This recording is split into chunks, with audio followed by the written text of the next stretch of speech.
जय हिंद दोस्तों, स्वागत है आपका एक और नए वीडियो के साथ। तो दोस्तों, आज की वीडियो में हम गॉस की प्रमेय और उसके डेरिवेशन के बारे में बात करने वाले हैं, जो एग्ज़ाम के दृष्टि से काफ़ी ज़्यादा महत्वपूर्ण है। अगर दोस्तों इसके वेटेज की बात करें तो यह 4 से 5 नंबर का पूछा जाता है और ऐसा कोई साल नहीं जिसमें ये क्वेश्चन रिपीट ना हुआ हो। तो काफ़ी ज़्यादा महत्वपूर्ण डेरिवेशन है और इसकी परिभाषा भी और इसके जो नियम है ये भी पूछा जाता है। कई बार पूछा जाता है कि गॉस की प्रमेय बताओ तथा उसका डेरिवेशन कीजिए, जो 4 या 5 नंबर का आता है। तो आइए समझते हैं बिल्कुल आसान भाषा में।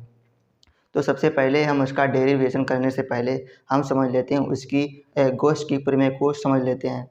तो गॉस की प्रमेय क्या है? दरअसल गॉस की प्रमेय एक जो वैज्ञानिक थे उन्होंने ही दी थी। उन्होंने गॉस नामक जो वैज्ञानिक थे उन्होंने बताया था कि किसी बंद पृष्ठ से गुजरने वाला कुल वैद्युत फ्लक्स उसमें उपस्थित कुल आवेश तथा 1/ε0 गुना का होता है। यानी कि वैद्युत फ्लक्स उसमें निकलने वाला उस पृष्ठ से निकलने वाला कुल वैद्युत फ्लक्स उस पृष्ठ में उपस्थित कुल आवेश का 1/ε0 गुना होता है। जैसे कि हमने पहले ही इसको लिख दिया है, किसी बंद पृष्ठ से गुजरने वाला कुल वैद्युत फ्लक्स पृष्ठ में उपस्थित कुल आवेशों का 1/ε0 गुना होता है। ये इसकी तो परिभाषा हो गई। अब इसको हम इसका सूत्र ये होता है फाई ई बराबर क्यू इंटू एक 1/ε0। अगर इसकी मात्रक की बात करें तो इसका मात्रक होता है newton into metre square upon coulomb. ये तो इसकी सिंपल सी परिभाषा हो गई, जिसे हम गॉस का नियम भी कहते हैं। अब आइए समझ लेते हैं इसका डेरिवेशन, क्योंकि 4 या 5 नंबर का आता है, सिर्फ परिभाषा से काम नहीं चलेगा, उसका डेरिवेशन भी करना पड़ता है स्टेप बाय स्टेप, तब आपको पूरे नंबर मिलते हैं। तो आइए समझते हैं डेरिवेशन। उससे इस नियम की उत्पत्ति, यानी कि डेरिवेशन का मतलब होता है इसकी उत्पत्ति कीजिए। तो इसकी उत्पत्ति करने की डेरिवेशन करने से पहले सबसे पहले इसके फिगर को समझना पड़ेगा, जो इसका चित्र है। अगर इस चित्र में ही पूरा डेरिवेशन छुपा है, अगर ये चित्र आप समझ जाते हैं तो डेरिवेशन अपने आप हो जाएगा, कोई भी दिक्कत नहीं होगी। तो सबसे पहले हम इस चित्र को समझ लेते हैं। हम देखो, इस परिभाषा से ही हमने इस चित्र को डिफाइन किया है। तो उन्होंने गॉस जो वैज्ञानिक थे उन्होंने कहा था किसी बंद पृष्ठ से गुजरने वाला कुल वैद्युत फ्लक्स। तो हमने मान लिया एक बंद पृष्ठ है, ये काल्पनिक बंद पृष्ठ है, और किसी बिंदु पर हमने उसको प्लस क्यू आवेश रख दिया। ये देखो, बिंदु ओ पर प्लस क्यू आवेश रखा है, इसके बिंदु ओ पर प्लस क्यू आवेश रख दिया, और आर दूरी पर, और यहाँ पर देखो उसके किसी पृष्ठ के सतह पर हमें विद्युत क्षेत्र की तीव्रता ज्ञात करनी है, यानी P बिंदु पर विद्युत क्षेत्र की तीव्रता E ज्ञात करनी है। तो देखो, इसकी दूरी कितनी है, स्मॉल r है। तो यहाँ पर हमने एक अल्पांश भाग बना लिया है, ये अल्पांश भाग बना लिया है। तो अल्पांश भाग के कारण केंद्र O पर d ओमेगा बनेगा, यानी कि घनकोण बनेगा। ये डी ओमेगा बना दिया, घनकोण बन रहा हमारा। अब देखो, ये हमारा है क्षेत्रफल सदिश, ये हमारा क्षेत्रफल सदिश है जिसे हमने डी ए से डिनोट किया है। अब इस क्षेत्रफल सदिश और विद्युत क्षेत्र की दिशा के बीच देखो कोण कितना थीटा बन रहा है, हमने मान लिया।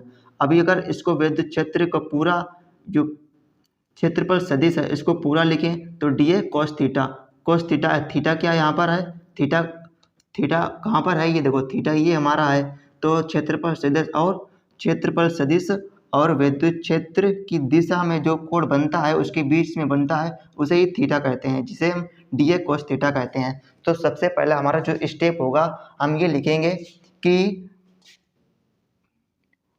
अल्पांश भाग के कारण बिंदु O पर बना घनकोण। तो बिंदु O पर सबसे पहले हम इसको हिंदी में लिखेंगे कि अल्पांश भाग के कारण बना बिंदु O पर बना घनकोण। ठीक है, अल्पांश भाग के कारण बना बिंदु O पर घनकोण। तो हमें पता है कोण बराबर चाप त्रिज्या होती है, तो उसी फार्मूले का यूज़ हम यहाँ पर करने वाले हैं। तो सबसे पहले अपन लिखेंगे यहाँ पर, क्या लिखेंगे, डी ओमेगा बराबर चाप कितनी है यहाँ पर चाप यहाँ पर कितनी है, डी ए कॉस थीटा, तो डी ए कॉस थीटा, त्रिज्या कितनी है, R, R R R square, ठीक है, आर स्क्वायर। इसको और सिंप्लीफाई करेंगे, आर को इसको इधर ले आओ, तो डी ओमेगा बराबर आर स्क्वायर बराबर D A cos theta, d A cos theta, इसको मान लेते हैं समीकरण नंबर 1, ठीक है। अब इसके बाद इतना करने के बाद हम क्या करेंगे, अब इसके बाद हम करेंगे अल्पांश भाग के कारण गुजरने वाला कुल विद्युत फ्लक्स, क्या लिखेंगे, अल्पांश भाग के कारण प्लस क्यू आवेश के अल्पांश भाग, जो इतना हमारा अल्पांश भाग है, ये अल्पांश भाग से गुजरने वाला विद्युत फ्लक्स, तो विद्युत फ्लक्स अल्पांश भाग से गुजरने वाला विद्युत फ्लक्स कितना होता है, तो डी फाई बराबर क्या लिखेंगे हम, डी फाई बराबर E d A cos theta, E d A cos theta या d A cos theta, d A E cos theta है, D A E cos theta, ठीक है। अब इसको ई को इधर ले आओ, सबसे इधर, तो ई बराबर डी फाई बटे ये डी ए कोस थीटा गुणे में है, तो इधर आकर भाग में हो जाएगा, तो डी ए कॉस थीटा, इसको डाल दो समीकरण नंबर 2, ठीक। अब इतना करने के बाद अपन को क्या करना है, फिर हमें निकालना है प्लस क्यू आवेश के कारण बिंदु P पर विद्युत क्षेत्र की तीव्रता। सबसे पहले हिंदी में लिखना है, फिर इसको शुरू करना है लिखना। तो अब क्या लिखेंगे, प्लस क्यू आवेश के कारण विद्युत क्षेत्र की तीव्रता, तो इसका मैं फार्मूला, सिंपल फार्मूला लगाएंगे हम। तो फार्मूला क्या होता है, तो फार्मूला हमारा होता है ई बराबर 1/4 pi epsilon not into Q बटे आर स्क्वायर।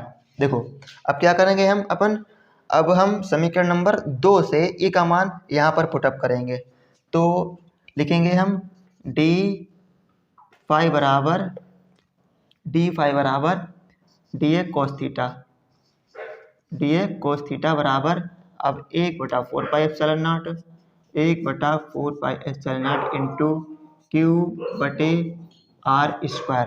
इसको और थोड़ा सिंप्लीफाई करेंगे, तो देखो यहाँ पर डी ए कोस थीटा की जगह पर हम क्या लिख सकते हैं, डी ए कोस थीटा की जगह पर हम लिख सकते हैं डी ओमेगा आर स्क्वायर लिख सकते हैं। समीकरण नंबर 1 से हम इसको उठाकर यहाँ पर रख देंगे, तो इधर सोल्व करते हैं, तो इसकी जगह पर लिखते हैं डी ए कोस थीटा की जगह पर लिखते हैं डी ओमेगा आर स्क्वायर, ठीक है, D omega are square.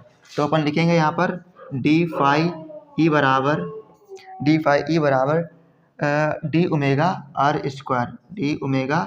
Are square बराबर 1/4 pi epsilon not into Q बटे आर स्क्वायर।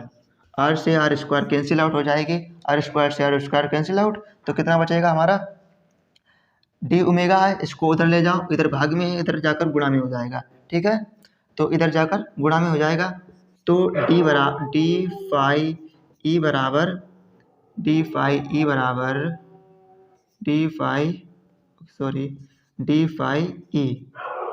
बराबर 1/4 pi epsilon not into Q बटे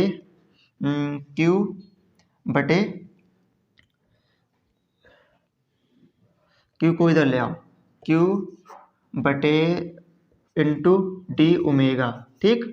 अब इतना हो गया। अब क्या करेंगे हम, इतना करने के बाद अब हमें लिखना है कि संपूर्ण पृष्ठ से गुजरने वाला विद्युत फ्लक्स, इसको अब सबसे हिंदी में लिखना है, पहले हेडिंग डालनी पड़ेगी, हेडिंग डालो कि संपूर्ण पृष्ठ से गुजरने वाला विद्युत फ्लक्स पर। सबसे पहले हमने इसको इतने के लिए निकाला विद्युत फ्लक्स, अब क्या करेंगे हम संपूर्ण पृष्ठ से गुजरने वाला विद्युत फ्लक्स निकालेंगे। तो संपूर्ण पृष्ठ से गुजरने वाला विद्युत फ्लक्स को निकालने के लिए हम इसको का क्या करेंगे, समाकलन कर देंगे, जो हमारे ये इतना निकला है इसी को समाकलन कर देंगे, तो हमारा संपूर्ण पृष्ठ से गुजरने वाला विद्युत फ्लक्स निकल आएगा। तो हम क्या करेंगे, समाकलन, इसी का समाकलन करने पर, तो हम लिखेंगे समाकलन करने पर, लिखेंगे हम समाकलन करने पर, ठीक, समाकलन करने पर। समाकलन क्यों कर रहे हैं, तो हमें संपूर्ण पृष्ठ से विद्युत फ्लक्स निकालना है, ज्ञात निकला जो ज्ञात करना है, इसके लिए इसी के लिए हम समाकलन कर रहे हैं। तो समाकलन करने पर तो हम समाकलन करेंगे तो जो डी में डी है, इधर भी डी है, इधर भी डी है, तो ये डी डी हट जाएगा। ठीक है, तो हमारा क्या बचेगा, डी ओमेगा फाई बराबर क्यू बटे 4πε0 इंटू डी डी हट जाएगा यहाँ पर क्योंकि हमने समाकलन किया है। तो ओमेगा, अब हमें पता है कि ओमेगा बराबर होता है 4π, ये इसका मान होता है, एक तरीके से इसका ये सूत्र होता है। ठीक है, तो ओमेगा की जगह पर इसका हम इसका इतना ये मान रख देंगे। तो फाई ई बराबर क्यू बटे 4πε0 इंटू ओमेगा का मान कितना होता है 4π। तो 4π से 4π ये कैंसिल आउट हो जाएगा। ठीक है, तो अब जो जितना बचा है वो लिख लेंगे हम।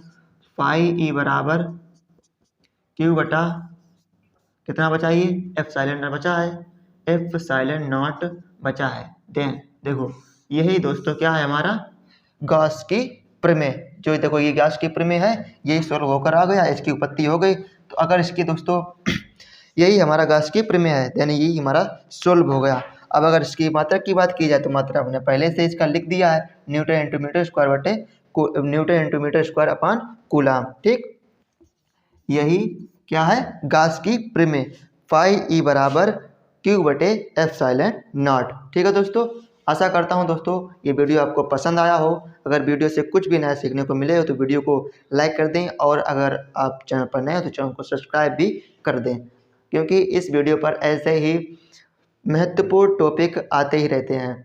इसकी एक सीरीज़ आने वाली है, तो इसलिए अगर सीरीज़ को आप छोड़ना नहीं चाहते हैं तो वीडियो को चैनल को सब्सक्राइब करना ना भूलें। हम मिलते हैं आपको अगले टॉपिक के साथ, तब तक के लिए जय हिंद, वंदे मातरम।